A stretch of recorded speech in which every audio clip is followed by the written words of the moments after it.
Hey guys, welcome back to Sapper Steel Forge. If you saw the last video with the mallet and the short one, then you know what we're already working on this week. I'll probably put both these videos out this week, and it's a little frontier knife.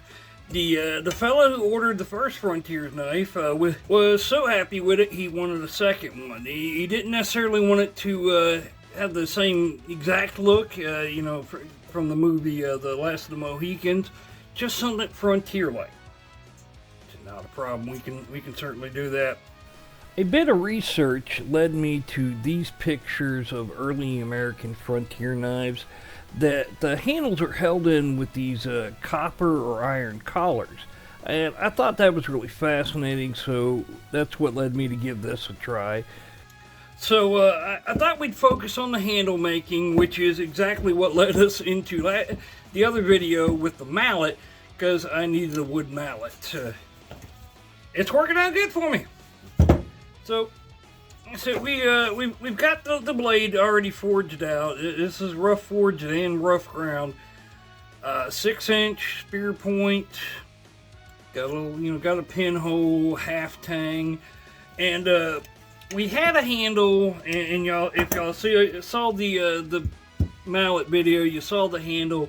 Well, some unfortunate stuff happened with that handle, so we had to start over. But we actually learned a bit from the mallet video. In the making of this, with the wedge inside of it, we learned that what I really should do, instead of slotting it and then trying to fit it into the collar, I needed to sand it down so that it would fit in the collar and then slot it for the knife. See, what I'd done is done that backwards, and then I ended up with a bunch of empty space around the collar towards the blade, which is no good. You don't want the blade moving around. So, restarted, got another nice little piece of crepe myrtle here, and what we're going to do is we will slot this, now it's sanded down to fit inside that collar, and get it ready for fit up. And then once we're sure the handle's fitting up, then I'll do the heat treat, stamp it, and it'll be time to put this together. We've got a lot in the works here lately. Been doing a lot of stuff. If you saw the machete video, it went back to the forge and just got a little bit bigger. Blade's a little over 18 inches now. I obviously have not started to grind it yet. I'll definitely have to fuller it, but that's for another video. And yeah, maybe we'll do that. We'll go through more, part 2 of making the machete. What I'm going to do is I'm going to take this to the sander, because I just realized it had a little burr in there and it caught me. We don't want the knife cutting the customer. But yeah, well, let's get it done. Alright, so a couple of passes on the table saw, and yeah, it's slotted up. Of course, it's not a perfect fit as yet, but we'll get it there. Actually need to trim the wood down just a touch, but that's fine. We'll trim the wood and then sand it to make sure the collar still fits nice and tight. And that's going to be the size of it. Like I said, we'll make sure we put epoxy on it, because we don't want it failing. But yeah, I think the epoxy and the collar are going to do the trick. It's very similar to the same concept that we did with the mallet, in that the tang of the knife is going to act like a internal wedge inside the collar. So that's actually really cool. So yeah, we're gonna break for lunch, and then we'll come back and finish this up. Hey guys, it's been quite the day, quite the week. Wow, had so much propane problems this week. So the big tank ran out, which I couldn't even be mad at. It thing lasted for a long time, way longer than I expected it to. This new forge is really efficient, love that. But so I had 2 small tanks sitting there for emergencies like this, and yeah, apparently when they're sitting out there in the heat, just sitting, they'll off gas if they get too hot to prevent explosions, which, I mean, I'm not complaining because I don't really want to explode and die, but that means I was out of propane. Like, really, really out. Like, my emergency tank wasn't there. So I was able to heat treat, you know, our Frontier knife, and so we're gonna do the final fit up. Well, the whole idea of using the tang as a wedge and driving it in like this was so that if something happened to the handle, they could pop it off and replace it. And it's not that difficult. I just put it on upside down. That's why it's not. That's why it's not looking right. Yeah, so when I drive it on with the mallet, it stays. But, you know, I can always pop it back off with the mallet. And so if something were to happen to the knife, you know, something happened to your handle, you could pop the old handle off, whittle yourself a new one pretty easy, and pop it back on and go to work. So what we're going to do right now is just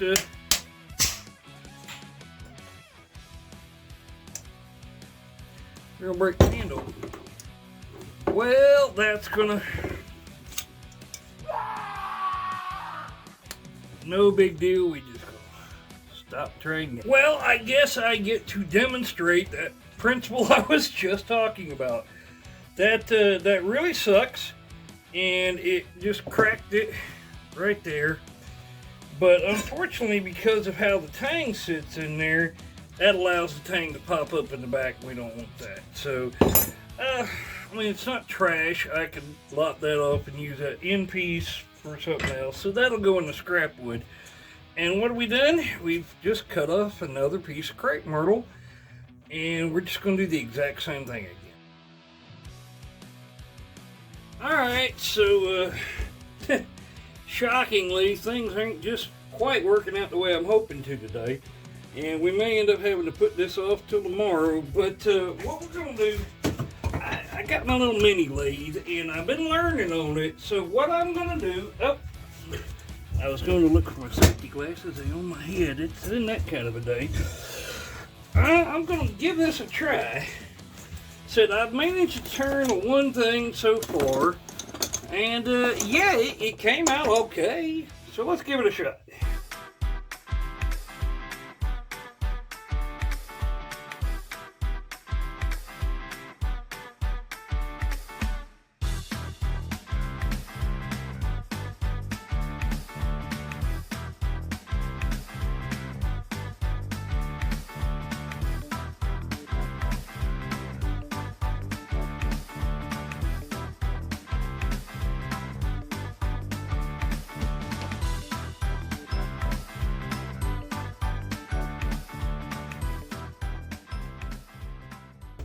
Okay, so a little bit of sanding, and now it fits. Now, like I said, you don't want to go all the way on there because you want to be able to drive it in there and, you know, seat it properly. So,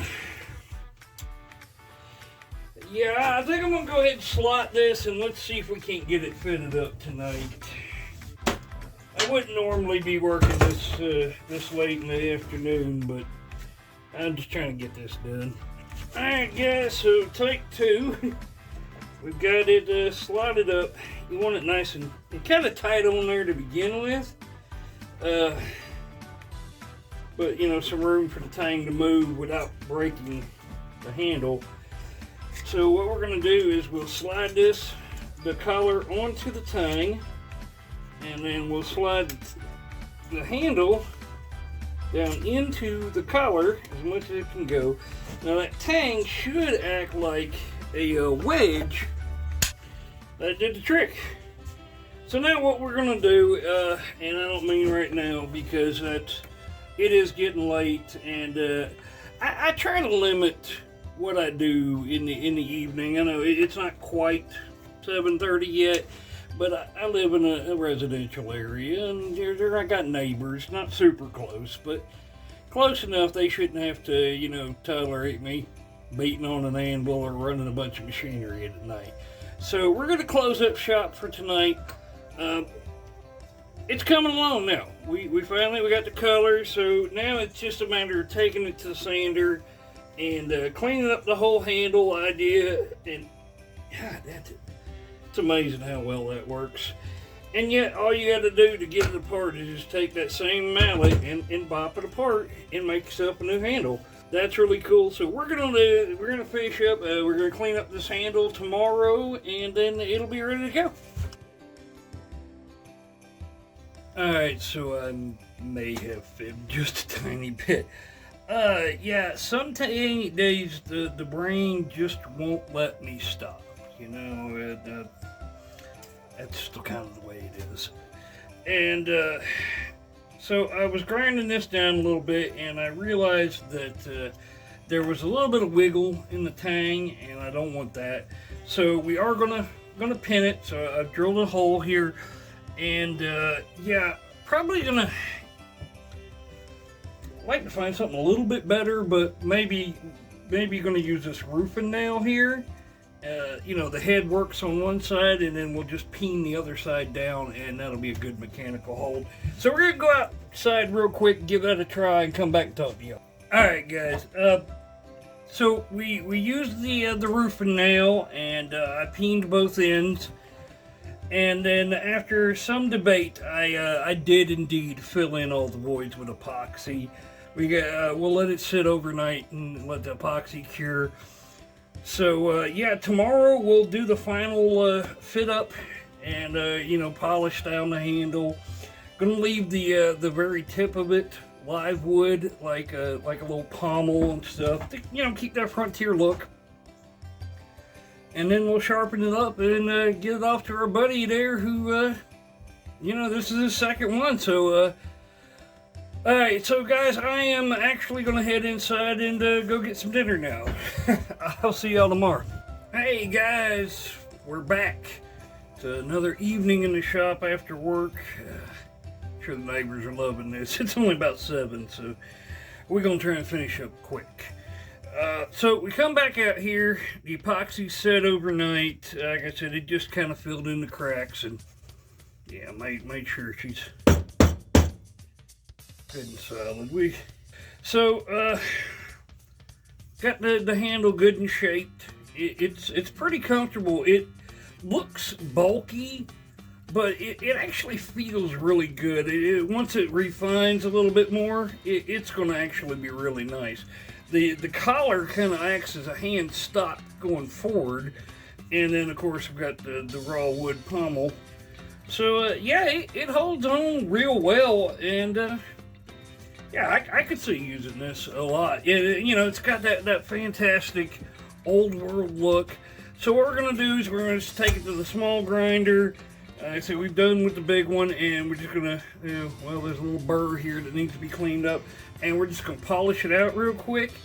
And then we're going to hit it with some, I don't know, some sort of stain. I haven't made up my mind. But, you know, we already ran the bevels this afternoon, or this evening, I guess it is now, through the 80 grit. So we'll pop it on the 150, then the 220, and get that nice and hair parping. And yeah, parping. It has been a day. Alright, so we're going to be parping apparently. We'll get nice and sharp and go from there. Alright guys, we got it polished down. We got nice and sharp. It's hair parping. You can quote me on that, I promise. People will think you're crazy if you do, but you can't. So now we're just going to take some dark stain, and yeah, we're just going to give this a nice natural, like walnut stain. Stay with the kind of antique. Yeah, we're just going to go with 2 layers of this dark walnut. This crepe myrtle, man, it always looks so plain until you do something with it, and then when you do, it ends up looking amazing. And it's an easy wood to overlook. when you're really wanting to create something awesome. If you're in the South, it's all over the place. One of the reasons I use as much as I do is on my shop. If y'all go there, this is one of the woods that I offer as part of my base charges. Because I can get crepe myrtle, I can get cedar for some things. I don't use cedar for knives, or at least not very many knives. Same with pine. Now, I wouldn't use pine lumber because there's chemicals in that mess, and you don't want to be. But there's pine trees all out in the yard. Sure, for like the crochet hooks, the knitting needles, I'm gonna be doing some of them. The wands, I've got a crochet hook coming up. Y'all gonna get to see that. First time I've done any turning. It was actually like the first thing I turned. And I'm using some walnut, so that really turned out nice. I got some walnut, I've got some maple.